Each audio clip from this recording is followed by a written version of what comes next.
carwada bandhiga buugaagta celiska oo labadii maalmood u dambeeyay ka socday magaalada Burco ayaa habeenkii xalay ahaa lagu soo gabagabeeyay hoteelka Daalo. carwadaas oo ay qabanqaabadeeda lahaayeen akademiyadda maalmaal waxaana halkaasi lagu soo bandhigay buugaag kala duwan ay ku duugan yihiin aqoon iyo taariikh kala duwan, waxaana xidhitaankii carwadani ka soo qayb galay mas'uuliyiin ka socday dowladda hoose degmada Burco, abwaano, halabuuro, qorayaal, haween, dhalinyaro iyo dadweyne kale. ugu horreyn waxaa halkaasi ka hadlay isla markaana u mahad celiyay dhammaan dadweynihii kala duwanaa ka qayb qaatay carwada iyo kuwii ka kala yimi gobolada iyo deegaanada Soomaalida. Sakariya oo ku hadlaya afka akademiyadda waxaan qaatay kelmad aan doonayay inaan u mahad celiyo dhammaan ciddii ka qayb qaadatay madashan oo ay ugu horeyso dowladda hoose degmada Burco. waxaan golo ku xigsiinayaa allaha sharfee TV-ga Saab oo aan doonayay inaan si gaara ugu mahad celiyo madashana qaybinka ahaa. waxaan sidoo kale u mahad celinayaa martidii kala duwaneed ee kala timi gobolada Soomaaliland iyo Soomaalidu intii degtaba oo ka kala yimi Muqdisho, Hargeysa, Jigjiga, Gabiley, Ceerigaabo, Laascaanood, Buuhoodle, Gaalkacyo, Garowe. waxaan sidoo kale u mahad celinayaa bahda miidiyaha Future Brothers, Sunari Production iyo dhammaan intii kale nagala joogta miidiyaha, sidoo kale shirkadaha daabacaadaha. waxaan aad iyo aad u mahad celinayaa shirkadda Bariga Galbeed oo qayb ka ahayd barnaamijka. dhanka kale waxaa iyaguna halkaasi ka hadlay maayir ku-xigeenka degmada Burco iyo qaar ka mid ah xildhibaanada golaha deegaanka ee degmada Burco iyo abwaano kala duwan, iyagoona bogaadiyay akademiyadda maalmaal qaabka u soo qabanqaabiyeen carwadani. runtii farxad bay noo tahay inaan kalkii saddexaad iyo markii labaad baan ku soo qayb galno carwada buugaagta celiska ee Burco oo ah Burco waa meel ay u badan yihiin macaamiisha iyo aqoonsiyaasha ku xidhan shirkadda Hilbres.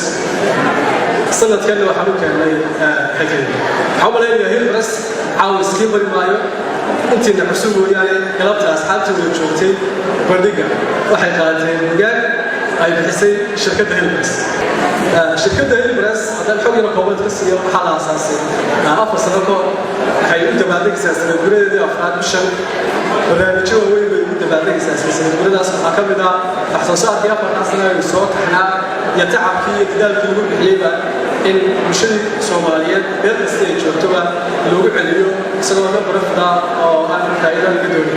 akademiyadda maalmaal oo runtii labadan casho iyo labadan habeen aynu wada joognay sababteeda lahaa waxaan si gaar ah ugu mahadnaqaynaa cid kasta oo abaabulka ku taageertay, talo ku yeelatay, taakulo u geysatay. oo mahadnaqaynaa dhammaan ciddii ka soo qayb gashay ee gobolada kala duwan uga timi. ilaahay waxaan ka rajaynaynaa oo ilaahay ka baryaynaa aad iyo aad baan ugu faraxsanahay haddaanu nahay bahda golaha deegaanka ee degmada Burco. kulankan ka dhacay magaalada Burco iyo dadka ka soo qayb galay labada casho waxayna tusayaan sida ay u jecel yihiin dadku suugaanta, qoraalka iyo runtii buugaagta saddexdaba. aad iyo aad baan uga mahad celinaynaa. barnaamijyo qiimo leh baa runtii halkan ka baxay.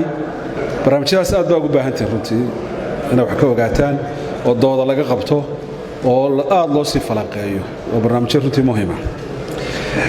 midna waan taageerayaa in la furo library-ga Burco waa taageerayaa waliba in laba gudiyo mid qurbaa iyo mid halkan la sameeyo dabadeetana loo hawlgalo sidii loo furi lahaa. aad bay wax ugu soo kordhinaysaa gobolka. qoladanna waxaan leeyahay maalmaal waa mahadsantihiin barnaamijka noogu yeedheen iyo aqoonta iyo buugaagtaba aad baan idinku bogaadinaynaa. laakiin idinka laftiinuna marka dhalinyarooy mustaqbal baa leedihiin. mustaqbalkiina ilaashada oo diintiina ilaashada oo dhaqankiina ilaashada. insha Allah sidaa la sheegay maktabadda Burco Library ee la dhisayo waxaanu filaynaa inuu ka qabsoomi doono sanadada soo socda oo aan hool dambe oo runtii noocan oo kale aan iman doonin ee halka ay leeyihiin ay geli doonaan.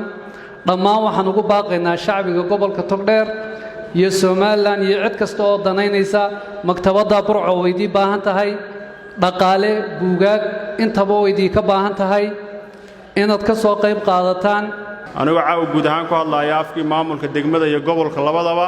runtii waxaan u mahad celinaynaa shirkadaha iyaguna buugaagta keenay sida weyn u soo camiray aad iyo aad baan runtii ugu mahad celinaynaa waxaan si gaar ah ugu mahad celinayaa bulshada qiimaha badan aqoon-yahanka iyo dhalinyarada wiilal iyo hablaba sida milgaha leh u soo dhaweeyay iyaguna ugu adeeganayay isbarbardhigga shirkadaha buugaagta inoo keenay fiilashaday burco ka filanayeen islahaayeen waad lagu iibsanayaa burco buugaagta iyo waxay la kulmeen runtii waxay noqotay kaaf iyo kala dheeri oo buugtii si wacan ayaa bandhigga carwada loogu iibsaday waa ku bogaadinayaa reer burco waana sidaannu idinka filaynay waanaannu idinku faananaa insha allah aad iyo aad baa runtii u mahadsantihiin shaakir cabdiraxmaan axmed telefishinka saab burco ka farxi ehelkaaga asxaabtaada iyo qaraabadaada oo la soo deg abka dahabshiil si aad si fudud lacag ugu dirto marka aad la soo degto ablicathonka dahabshiil ee aad lacag ka dirayso isticmaal koodhka khidmad la'aanta ee Tree Free oo kuu sahlaya in 3 jeer ee ugu horreeya ee aad lacag dirayso aan wax khidmad ah lagaa qaadin dahabshiil hawlfudaydiyahaaga maaliyadeed